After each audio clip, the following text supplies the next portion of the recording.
Hello pharma aspirants. तो आज हम डिस्कस करने जा रहे हैं बी फॉर्म थर्ड सेमेस्टर के फार्मास्यूटिकल ऑर्गेनिक केमिस्ट्री सेकेंड के 2 मार्क्स में पूछे जाने वाले इंपॉर्टेंट क्वेश्चंस।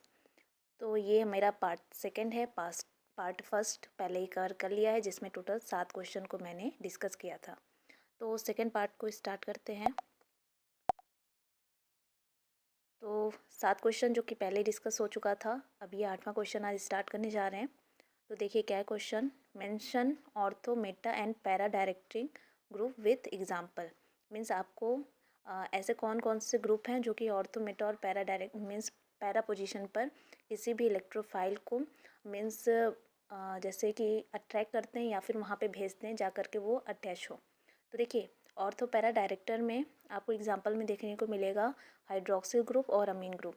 ये क्या करते हैं कि अपने जो इलेक्ट्रॉन हैं वो बेंजीन रिंग में मीन्स बेंजीन रिंग को डोनेट कर देते हैं, और उस रिंग को डोनेट करने के बाद वहाँ पे क्या करेंगे, वहाँ पर इलेक्ट्रॉन की डेंसिटी बढ़ाएंगे, जिसकी वजह से जब इलेक्ट्रॉन डेंसिटी बढ़ेगी तो ऑर्थो और पैरा पोजीशन पर इलेक्ट्रॉन डेंसिटी बढ़ जाएगी, जिसकी वजह से ऑर्थो और पैरा पोजीशन एज आ न्यूक्लियोफाइल्स की तरह काम करेंगे।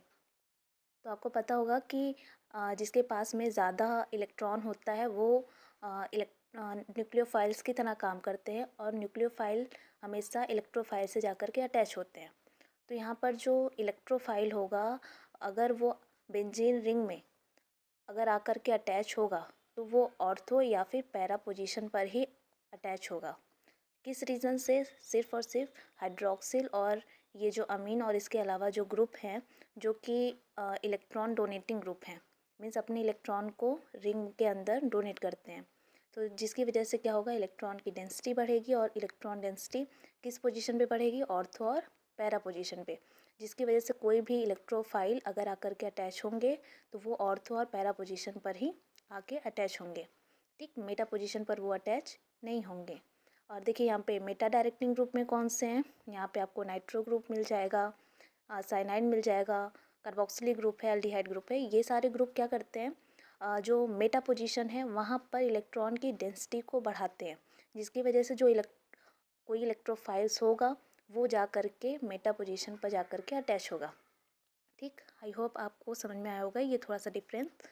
मीन्स जैसे ऑर्थो पैरा डायरेक्टिंग ग्रुप में ये जो कुछ एग्जांपल है, अगर ये किसी रिंग पर अटैच है तो ये क्या करेंगे, ऑर्थो और पैरा पोजीशन पर इलेक्ट्रॉन की डेंसिटी को बढ़ाएंगे, और क्या करेंगे, कोई भी इलेक्ट्रोफाइल को वहाँ पर ही अटैच होने के लिए बोलेंगे।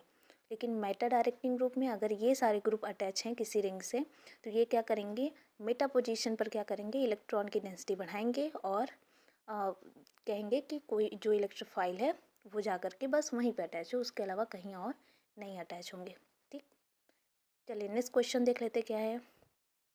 Right structure and use of cresol and resorcinol. Cresol और रिजॉर्सिनॉल का स्ट्रक्चर और यूज़ लिखना है। यहाँ पे जो क्रिसॉल है, यहाँ पे उसके 3 मीन्स सेम स्ट्रक्चर हैं, लेकिन यहाँ पे क्या है, पोजीशन में डिफरेंस होने की वजह से यहाँ पे मैंने तीनों स्ट्रक्चर को बना दिया है, मेटाक्रिसॉल, पैराक्रिसॉल और ऑर्थोक्रिसॉल। मीन्स यहाँ पर जो मिथाइल ग्रुप है अगर वो मेटा, पैरा और ऑर्थो पोजीशन पर जुड़ रहा है तो जिसकी वजह से यहाँ पे उसके स्ट्रक्चर में थोड़ा सा डिफरेंस आपको देखने को मिलेगा।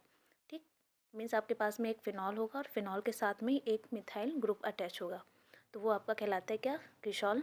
और क्रिसॉल का यूज़ हम कैसे करते हैं, एज अ डिसइंफेक्टेंट और एंटीसेप्टिक के रूप में करते हैं, सॉल्वेंट के रूप में भी करते हैं, प्रिजर्वेटिव, और कुछ पेस्टिसाइड्स मतलब कीटनाशक होते हैं, इनके प्रोडक्शन के लिए भी एज अ इंटरमीडिएट के फॉर्म में भी इनका यूज़ किया जाता है। ठीक, चलिए नेक्स्ट क्वेश्चन पे आ जाते हैं। सॉरी, रिजॉर्सिनॉल भी अभी है। तो रिजॉर्सिनॉल में क्या रहेगा, आपके पास में बेंजीन रिंग रहेगी, और बेंजीन रिंग के साथ में जैसे कि आपको यहाँ पे 2 हाइड्रोक्सिल ग्रुप देखने को मिल रहे हैं, ये दोनों अटैच रहेंगे।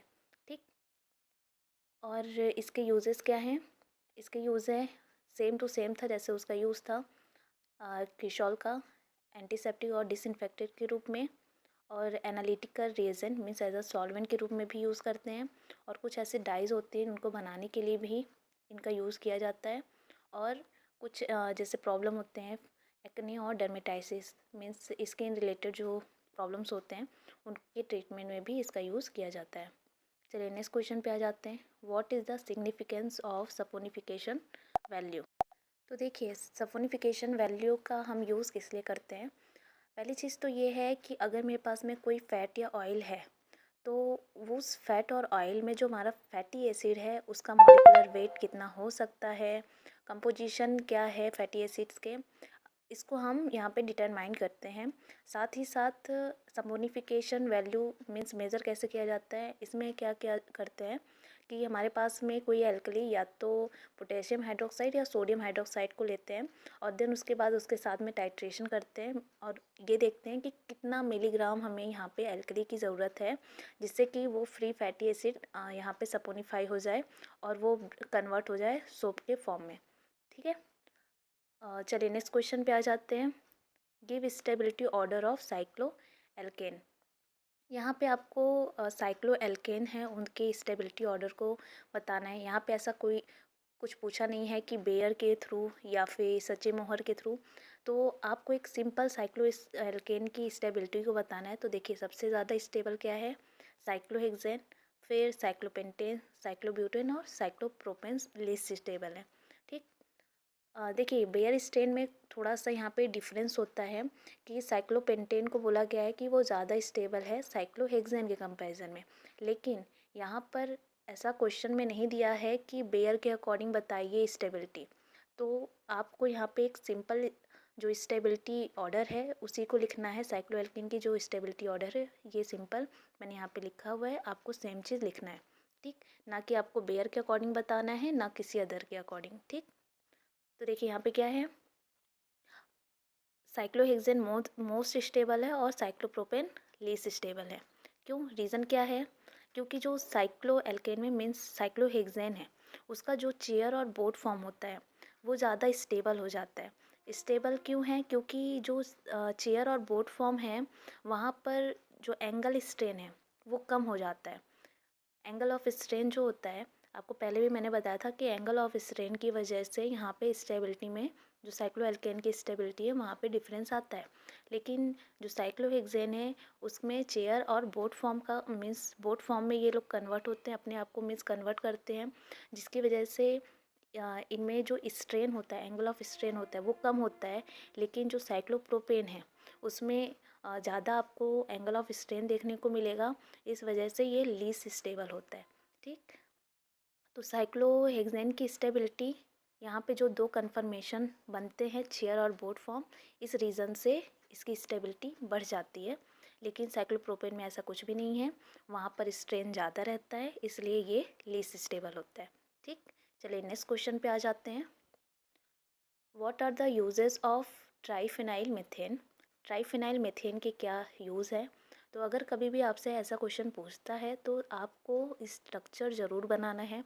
आप स्ट्रक्चर बनाइए देन उसके बाद यूज़ लिखिए। तो यहाँ पे मैंने ट्राइफिनाइल मीथेन का स्ट्रक्चर बना दिया है।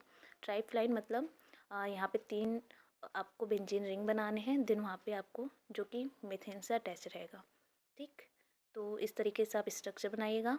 उसके बाद यूजेस में देखिए इसका हम यूज़ एज आ एंटीसेप्टिक की तरह यूज़ करते हैं, एंटी माइक्रोबियल की तरह भी यूज़ करते हैं, और कुछ डाइज और पिगमेंट होते हैं उनके सिंथेसिस में भी इनका यूज़ किया जाता है। ठीक, चलिए नेक्स्ट क्वेश्चन पे आ जाइए। Mention uses of naphthalene. Naphthalene की यूज़ आपको बताने हैं। तो मैंने आपको पहले ही बोला था कि स्ट्रक्चर के साथ में यूज़ बताइएगा। तो यहाँ पे स्ट्रक्चर देख लीजिए, जहाँ पर 2 बेंजीन रिंग है और दोनों बेंजीन रिंग को फ्यूज़ करके एक सिंगल यहाँ पे रिंग के फॉर्म में कन्वर्ट किया गया है। तो ये आपका नेपथलीन का रिंग है, नेपथलीन का स्ट्रक्चर हो गया। देन यूज़ इसको हम मोथ बॉल्स के रूप में भी यूज़ करते हैं, और कुछ फैब्रिक्स होते हैं उनको पेट्स से बचाने के लिए भी यूज़ किया जाता है, इंसेक्टिवसाइड के रूप में भी यूज़ करते हैं, और कुछ डाइज और पिगमेंट के सिंथेसिस में एज अ प्रिकर्सर के रूप में यूज़ किया जाता है, और लेबोरेटरी में एज अ सॉल्वेंट की तरह इनको यूज़ करते हैं। ठीक, नेक्स्ट क्वेश्चन देखिए क्या है, define cycloalkane. Cycloalkane क्या है उसका डिफिनेशन लिखना है। ठीक, हाँ, साइक्लो का क्या मतलब है, साइक्लो मतलब है कि एक साइक्लिक होगा, मीन्स ऐसा कोई कंपाउंड होगा जो कि साइक्लिक होगा। और एल्केन, एल्केन मीन्स यहाँ पे कार्बन के साथ में जो हाइड्रोजन होंगे और इसके साथ में कोई भी डबल या ट्रिपल बॉन्ड नहीं होगा, मीन्स सिंगल बॉन्ड होंगे।